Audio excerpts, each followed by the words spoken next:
Halo pemirsa, kembali lagi bersama saya Evelyn Andreawati yang sekarang sedang berada di SMP Negeri 12 Jakarta. Pemirsa, kesejahteraan guru seharusnya menjadi hal yang dijamin oleh pemerintah. Namun, isu kesejahteraan guru selalu menjadi perbincangan hangat, apalagi yang menyangkut nasib guru honorer. Berdasarkan data Kemendikbud dari situs indonesia.go.id, pada tahun 2020, jumlah guru non-PNS di Indonesia mencapai 937.228 orang. 70% diantaranya atau sejumlah 728.461 orang masih berstatus guru honorer. Tahun 2023 ini, sebanyak 250.432 guru dinyatakan lulus seleksi P3K dan akan diangkat menjadi ASN.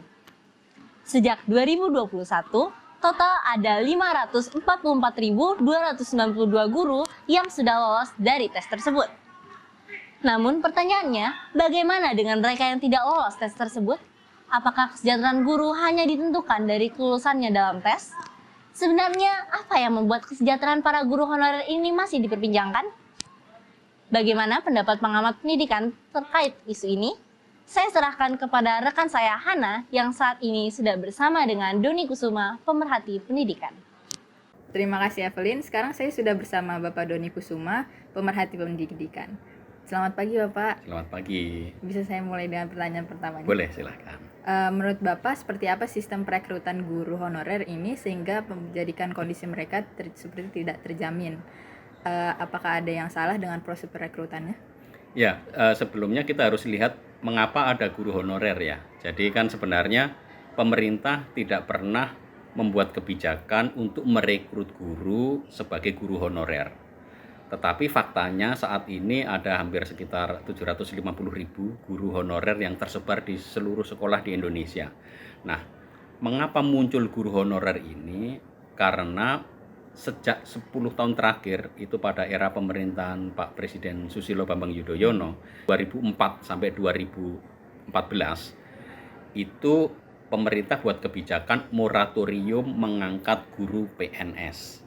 Jadi, dianggap bahwa guru-guru kita itu berkelebihan, padahal sebenarnya mereka tersebar tidak merata. Jadi di kota-kota besar menumpuk, lalu kemudian di daerah terpencil tidak ada guru.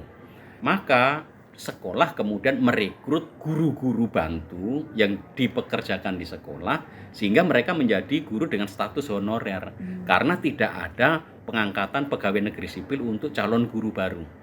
Guru honorer itu dibayar sesuai dengan jam mengajar. Jadi kalau saya mengajar seminggu itu hanya 5 jam pelajaran, maka ya gaji saya 5 JP dikali berapa rupiah yang bisa diberikan oleh sekolah. Di Jakarta saja sampai sekarang di sekolah swasta ya yang bagus, itu guru 1 jam pelajaran itu dibayar 35.000 loh.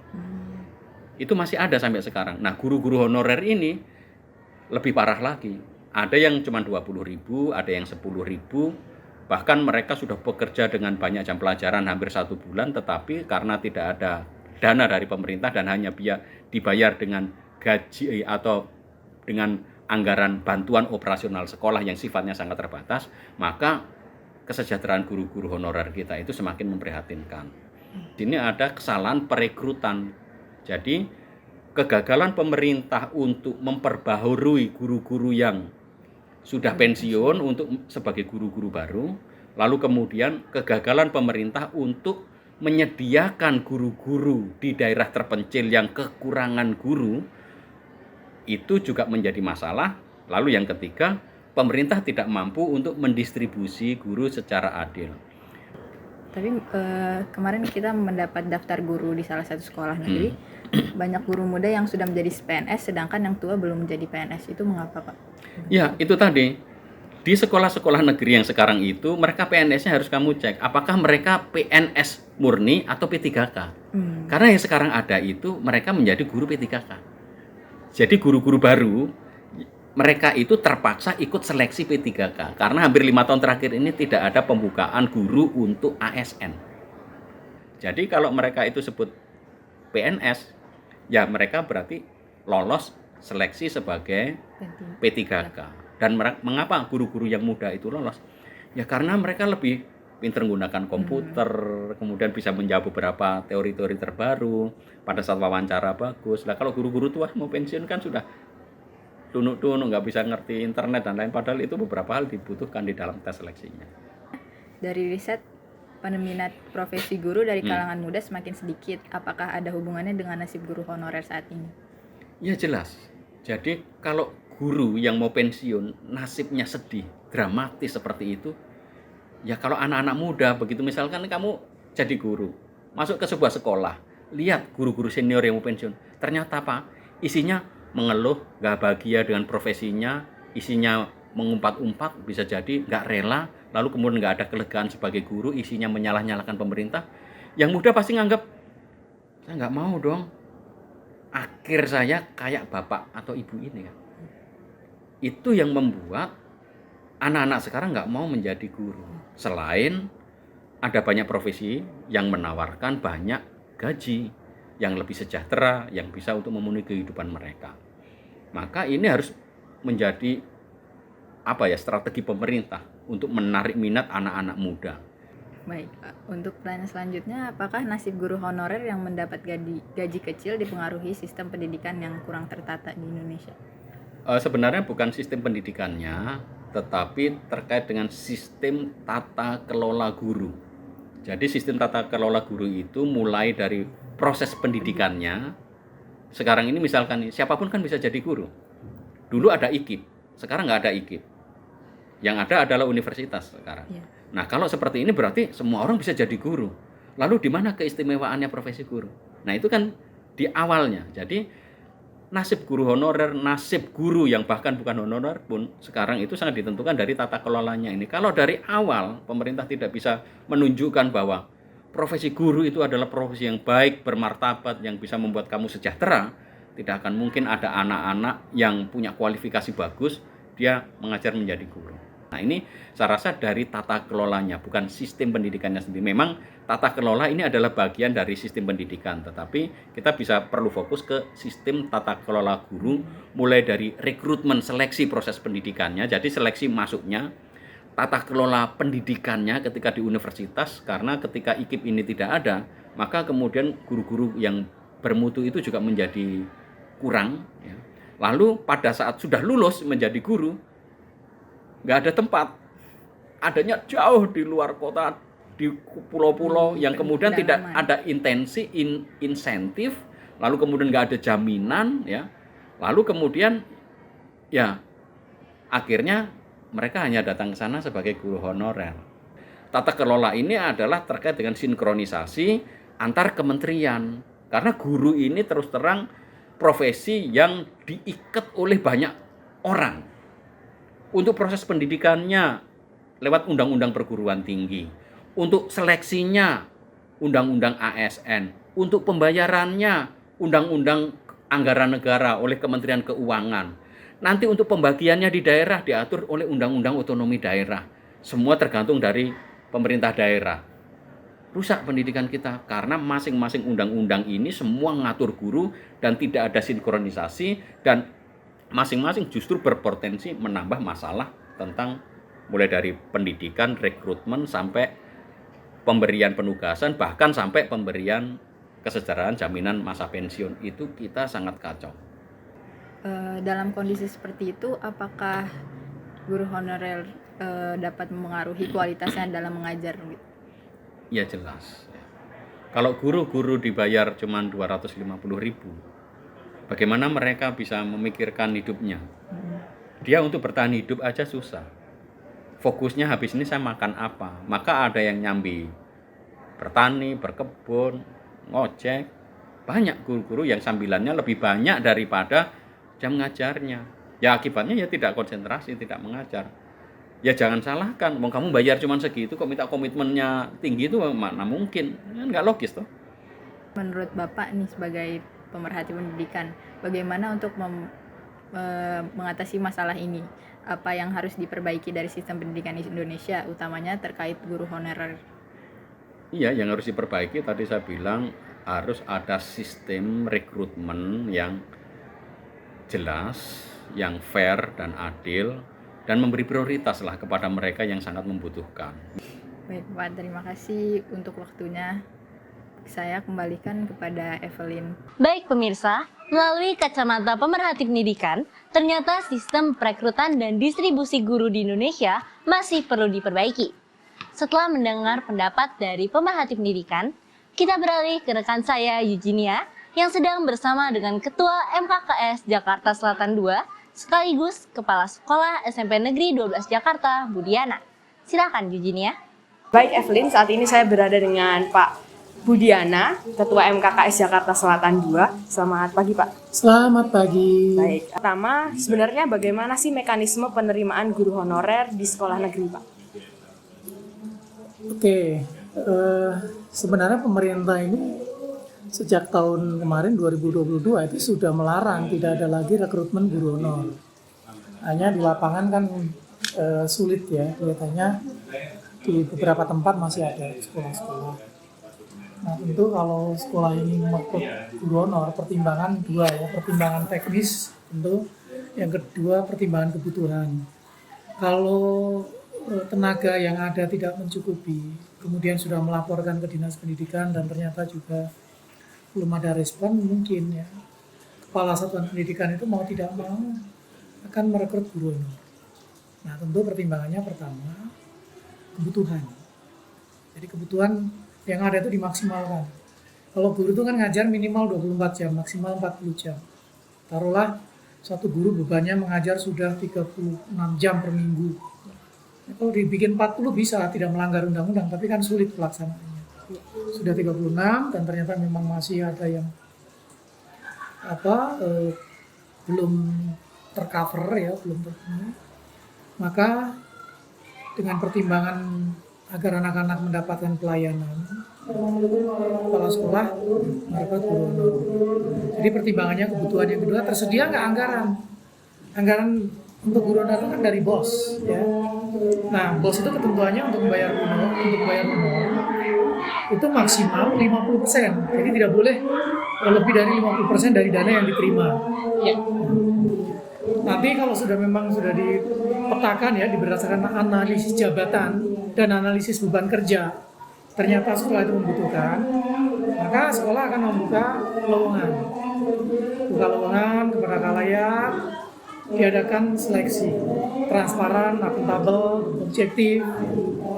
Nah, setelah ada yang dinyatakan memenuhi kriteria, memenuhi syarat lulus, kemudian diterima, sekolah itu membuat perjanjian kerja. Perjanjian kerja itu dibikin maksimal 1 tahun anggaran ya. Setelah dibikin perjanjian kerja, kemudian diberikan surat keputusan pelaksanaan tugas, SK pelaksanaan tugas.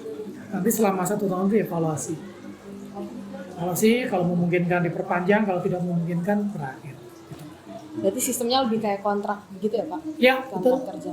Berarti sesuai dengan kebutuhan sekolah juga. Ya, sesuai dengan kebutuhan sekolah dan kemampuan anggaran. Oke, pertanyaan selanjutnya itu tahapan apa saja sih Pak yang harus dilalui oleh guru honor untuk pada akhirnya bisa diangkat menjadi ASN seperti itu? Kalau sekarang baik itu honor maupun umum ya, itu mereka memiliki peluang untuk menjadi ASN atau memiliki peluang untuk menjadi guru pegawai pemerintah dengan perjanjian kerja atau P3K.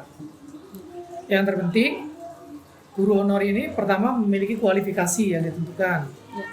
S1 atau D4 dan seterusnya ya, mengajarnya linear, masuk dapodik. Nah itu nanti secara otomatis kalau ada pembukaan rekrutmen khususnya P3K, itu nama itu sudah muncul. P3K itu kan ASN. ASN itu ada 2. ASN itu pegawai negeri sipil dan pegawai pemerintah dengan perjanjian kerja. Jadi prosedurnya ya harus masuk dapodik. Berarti semua guru sekarang harus P3K atau gimana? 2 tahun ini tidak ada pengangkatan PNS guru. Jadi guru itu semua P3K. 2 tahun terakhir ini. Oke, selanjutnya apakah ada acuan yang baku terkait dengan besaran honor yang diterima oleh para guru di sekolah negeri? Guru honorer khususnya. Guru honorer murni itu upahnya atau honorariumnya yang mengacu pada UMP. upah minimum provinsi. Kalau di DKI misalnya saat ini guru honor murni itu per bulan mereka menerima 4.276.000 per bulan saat ini. Itu UMP DKI ya untuk pendidik dan tenaga pendidikan di satuan pendidikan. Itu apa per bulan atau per jam ngajar Pak bayarnya? Per bulan. Oh, sekarang udah per bulan. Walaupun honor, mereka itu wajib hadir 5 hari kerja. 6.30 sampai 15. Jadi di situ harus mengikuti aturan sekolah, khususnya jam kerja, hari kerja. Seminggu 5 hari kerja. Ya, seminggu itu 5 hari kerja, Senin sampai Jumat. Kemudian 1 hari kerja itu 450 menit atau 7,5 jam. Nah, honornya segitu. Dan mereka wajib mengajar minimal 24 jam. Selanjutnya terakhir nih Pak, dari kami terakhir, apakah pemerintah itu pernah membuka kesempatan kepada para guru honorer yang akhir-akhir ini sih, dari jauh sebelum ini banyak sekali isu-isu guru honorer tuh yang tampaknya sampai hari ini juga masih belum selesai juga. Nah, apakah pemerintah itu pernah membuka kesempatan untuk diskusi dengan mereka, dengan para guru gitu? Teman-teman guru honor itu punya forum. Ya, mereka punya forum, mereka punya perwakilan, dan mereka ini beberapa kali diundang oleh Komisi 10 DPR RI. Jadi mereka membahas nasib mereka ke depan itu seperti apa. Seberapa besar perhatian pemerintah terhadap guru honor yang jumlahnya sekitar 1,2 juta seluruh Indonesia. Jadi menurut saya pemerintah sekarang ini sangat akomodatif, sangat merespon keinginan para guru honor agar mereka memiliki kesejahteraan yang lebih bagus, lebih memiliki kepastian ke depan. Saya pikir pemerintah cukup bagus, cukup perhatian lah.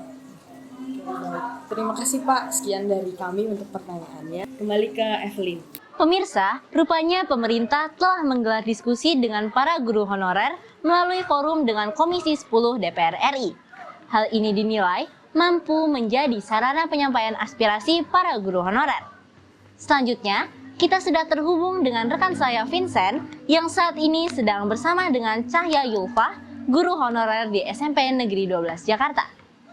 Terima kasih Evelyn, saat ini saya sudah bersama dengan Ibu Cahya sebagai guru honorer. Selamat pagi Ibu. Selamat pagi. Kita langsung saja di pertanyaan Iya. pertamanya. Untuk pertanyaan pertamanya, sudah berapa lama menjadi guru honorer sendiri? Saya menjadi guru honorer sendiri di SMPN 12 mau berjalan 2 tahun di sini.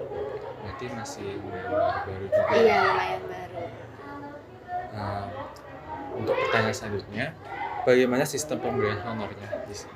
Sistem pembayaran guru honorer di SMPN 12 berdasarkan perjanjian ya, sebelum kita masuk mendapatkan jam pelajaran itu kita dibayar itu per 3 bulan sekali ya. Jadi yang kita dapatkan itu dari dana BOS. Jadi kalau dana BOS turun baru guru honorer itu bisa gajian. Jadi per 3 bulan sekali. Berarti dari dana BOS baru turun ke Ibu Baru sendiri turun gitu. ke masing-masing guru honorer. Untuk pertanyaan selanjutnya, apakah honor tersebut mencukupi kebutuhan sehari-hari Ibu sendiri? Kalau cukup tidak cukup itu tergantung ya. Jadi kalaupun ini kan jarak ya. Kalau saya pribadi sih alhamdulillah cukup, bahkan lebih dari cukup. Tapi kalau misalnya untuk yang lain, apabila jarak tempuhnya lebih jauh, apalagi menggunakan transportasi yang cukup banyak, nah itu masing-masing antara cukup atau tidaknya masing-masing orang itu berbeda. Berarti juga dari cara kita mengatur keuangan juga. Iya, tergantung dari orangnya sendiri dan transportasi apa yang digunakan dari sekolah, tempat asal ke sekolah. Berarti juga jarak juga menentukan juga. Iya, karena untuk biaya transportasi juga. Untuk pertanyaan selanjutnya, apakah sarana prasarana mengajar dibiayai sekolah atau menggunakan uang Ibu sendiri? Untuk segala sesuatu yang kita butuhkan selama mengajar itu alhamdulillah ditanggung oleh sekolah ya, kecuali mungkin laptop atau bahan ajar yang lainnya. Tapi selebihnya apapun kesulitan kita, kebutuhan kita di dalam kelas kita ajukan, maka sekolah mengadakan untuk pembelajaran selanjutnya. Untuk pertanyaan selanjutnya ini Bu,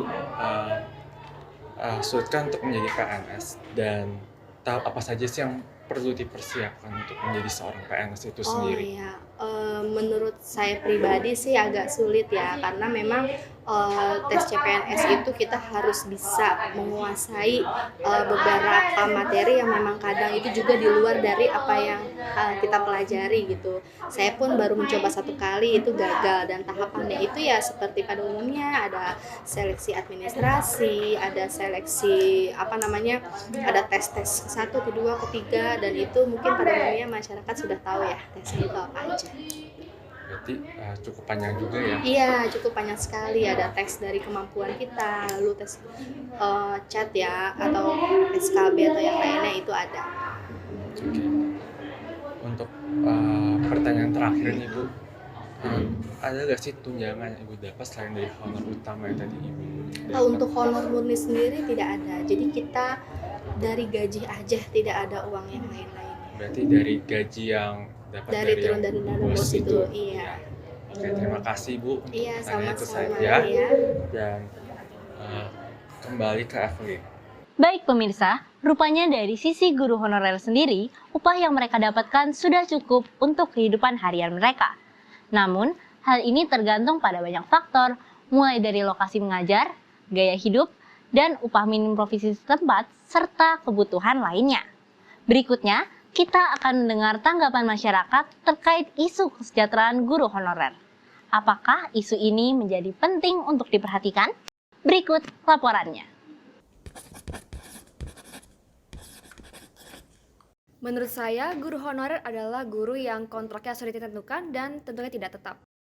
Kalau menurut saya, guru honorer itu guru yang yang gajinya itu tidak tetap selama setahun. Misalnya kayak dia punya gaji 3 bulan, tapi dia cuma dapat peluang hanya setahun saja. Guru honorer itu guru yang tidak digaji seperti guru tetap, tapi dia masih menerima honorarium dari pekerjaannya atau dari pelajaran yang sudah ditentukan. Baik itu guru honorer maupun guru tetap, menurut saya semuanya sama-sama penting. Menurut saya itu kayaknya sangat penting Kak, karena kesejahteraan itu bisa saja membuat guru honorer itu bisa menjadi lebih giat dalam mengajar anak-anaknya, menjadi lebih semangat, dan banyak lagi hal lainnya yang positif ya pastinya. Menurut saya sangat penting ya, karena dia sendiri juga sudah bekerja untuk melaksanakan tugasnya tersebut. Pemirsa, ternyata isu kesejahteraan guru honorer masih perlu ditindaklanjuti. Meskipun pemerintah telah mulai memperbaiki sistem yang ada, evaluasi dan perbaikan masih sangat diperlukan. Sekian informasi yang dapat saya sampaikan. Saya Evelyn Andreawati beserta kru yang bertugas, pamit undur diri. Terima kasih dan sampai jumpa.